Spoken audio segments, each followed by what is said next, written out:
Every single day that we wake up, we have been gifted the opportunity of choice.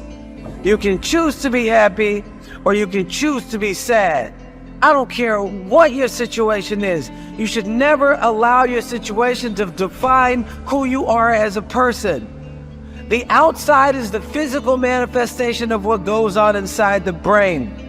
Things do not just happen. No one just rear-ends your car. You don't just become broke. Broke is a mindset. Things don't just happen. Your pocketbook is not just below balance or on zero. You're not just overweight, just by chance you're just overweight. Things don't just happen. Your words can trip you. What you say can cause you to stumble. It can keep you from your potential. You're not snared by what you think. Negative thoughts come to us all. When you speak them out, you give them life. That's when they become a reality.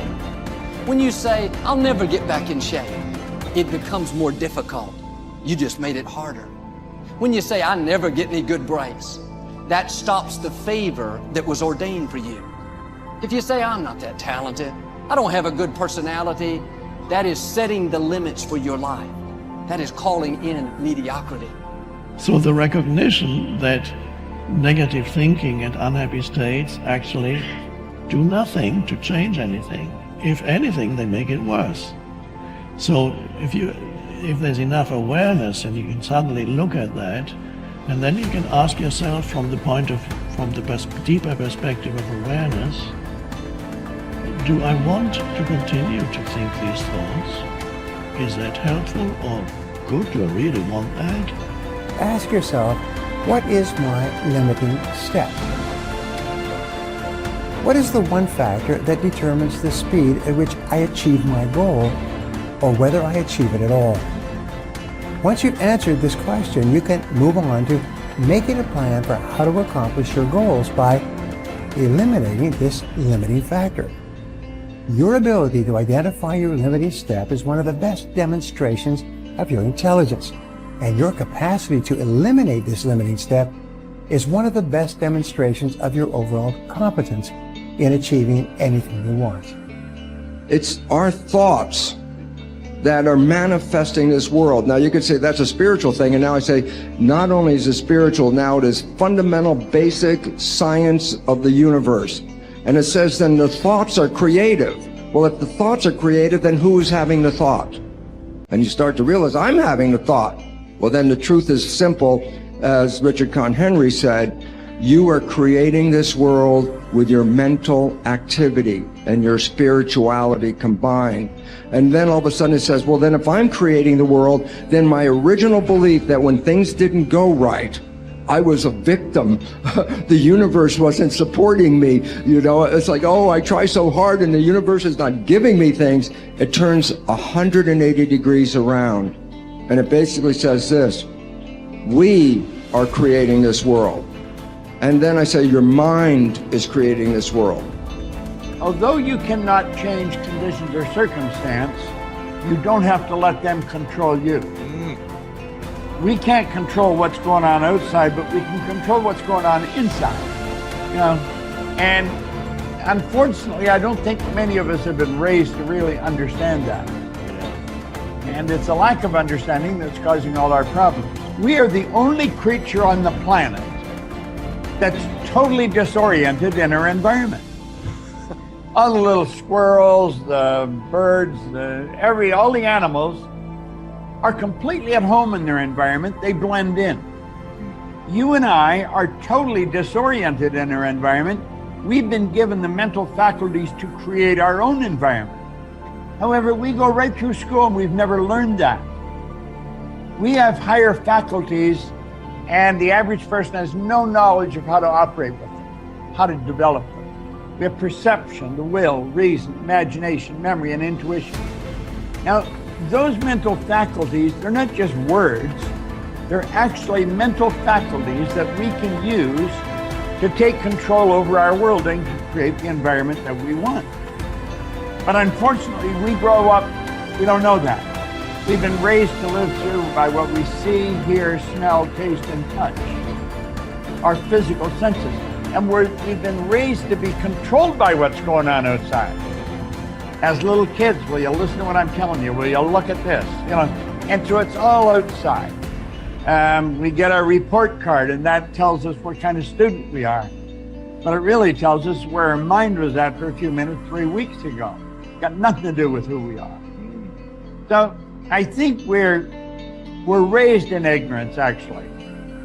There's a very small percentage of the population that have a reasonably clear understanding of who they are and what they're capable of doing, but the ones that do are in the minority. People think that the purpose of memory is to remember the past, and that's not the purpose of memory. The purpose of memory is to extract out from the past lessons to structure the future, and that's the purpose of personal memory. And so you're done with a memory when you've extracted out the information that you can use to guide yourself properly in the future. So if you have a traumatic memory, for example, that's really obsessing you, if you analyze that memory to the point where you figured out how you put yourself at risk and you can determine how you might avoid that in the future, then the emotion associated with that goes away. So memory has a very pragmatic function. And cultural memory is the same thing, is that we need to extract out stories from our past that structure our future. And we need that because, well, first of all, if you don't have a purpose, let's say, it isn't that your life becomes neutral in a meaningless sense. It's that your life becomes characterized by unbearable suffering, because the baseline condition of life is something like unbearable suffering. And what you have to set against that is a noble and worthwhile purpose. And hopefully your determination of that purpose is buttressed to some degree by the wisdom of the past, because you can't conjure something like that up on your own. And if you provide people with nobility of purpose, then they can tolerate the suffering of existence without becoming entirely corrupted by it. And cultures that don't do that, it isn't even so much that they die, it's that cultures that don't do that are dead. They're done. They don't have a story anymore. They don't have a call to adventure. And then, well, then everyone suffers stupidly as a consequence. It's a very bad thing. So Churchill made the same observation that many of the great psychologists and philosophers made in the early part of the 20th century. It's like, bring the story forward and propagate it and make it the most noble possible story. And then you motivate people to transcend themselves, which they need to do. So yes, he's exactly right in his diagnosis. In order for us to become abundant, we have to overcome the old personality. And that's 95% of who we are, right? Yes. So then, the side effect of the beginning of this process is a lot of discomfort. It is a lot of discomfort because you're stepping outside the known into the unknown, and now you can't predict. It's scary. No, you'd rather hold on to your lack. The pain, the suffering. Rather tell the story of that. At least it makes you feel something that's familiar. Mm-hmm. When you step outside and you're saying, I'm not going to complain about money any longer. I'm not going to complain about I don't have any. I'm not going to judge other people who do. I'm not going to say I can. I'm not worthy. It's never going to work. All those things got to go. I'm not going to feel lack. I'm not going to feel unworthy. I'm not going to feel separation. I'm not going to feel resentment. These are the things that are keeping my reality the same. Now it's no longer about abundance, about who you become. Mm-hmm. The most successful people are long-term thinkers. They look into the future as far as they can to determine the kind of people they want to become and the goals they want to achieve.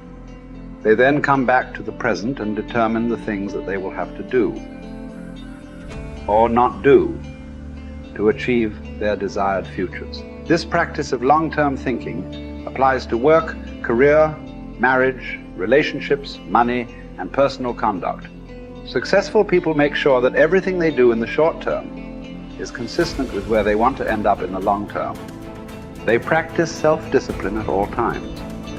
You see this willingness to sacrifice in people who spend many hours and even years preparing, studying, and upgrading their skills to make themselves more valuable so that they can have a better life in the future rather than spending most of their time socializing and having fun in the present. Your ability to think, plan, and work hard in the short term and to discipline yourself to do what is right and necessary before you do what is fun and easy is the key to creating a wonderful future for yourself. Your ability to think long term is a developed skill. As you get better at it, you become more able to predict with increasing accuracy. what is likely to happen to you in the future as the result of your actions in the present. This is a quality of the superior thinker. The common denominator of success was that successful people make a habit of doing the things that unsuccessful people don't like to do. And what were these things? It turned out that the things that successful people don't like to do are the same things that failures don't like to do either.